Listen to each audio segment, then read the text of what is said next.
Coucou tout le monde, aujourd'hui je vous montre comment je fais ma génoise pour les layer cake. Je prépare le gâteau d'anniversaire pour ma fille, pour ses 4 ans. Donc c'est une génoise hyper aérée, hyper facile à faire. 3 ingrédients seulement. Si vous voulez la recette, restez jusqu'à la fin.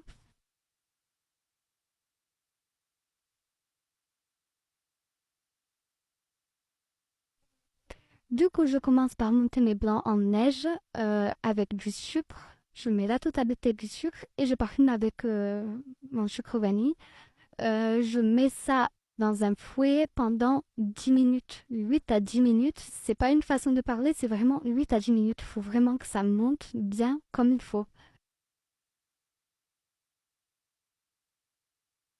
Voilà ce que j'obtiens au bout de 10 minutes. Et là, j'ajoute les jaunes d'œufs.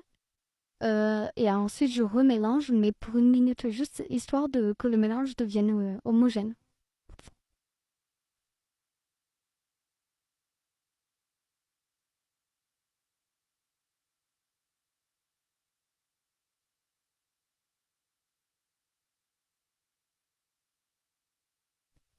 Maintenant, j'ajoute la farine en 2 fois, que je tamise aussi bien sûr, parce que pour éviter tout ce qui est grumeaux et tout ça. Et je mélange sans faire forcément attention avec le fouet.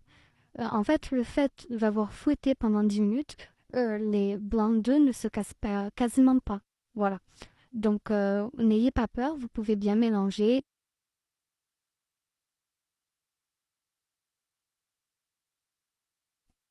Vous voyez, je suis allée fort en mélangeant et pourtant, elle se tient toujours autant bien et elle brille autant. Et en fait, le fait de l'avoir fouettée pendant 10 minutes, c'est ça qui fait qu'elle va rester bien aérée, bien moelleuse, hyper légère. Vous verrez quand vous portez le moule, il n'y a aucun poids.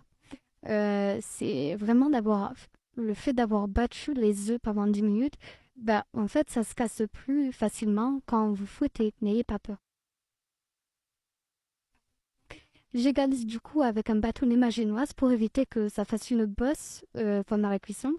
J'enfourne à 160 degrés pendant 50 minutes. Voilà ce que j'obtiens au bout de 50 minutes de cuisson. Euh, Laissez-la bien refroidir avant de démouler. Pas refroidir complètement, mais tiédir au moins, qu'elle soit tiède. Comme ça, vous pouvez la démouler facilement. Et voilà ce qu'on obtient, bien égalisée sur les côtés, bien ronde. Il n'y a pas de bosse qui s'est formée, donc vous pouvez même utiliser la croûte ou la retirer. Et ensuite la découper en plusieurs parts. Moi, je vais découper en 5 parts.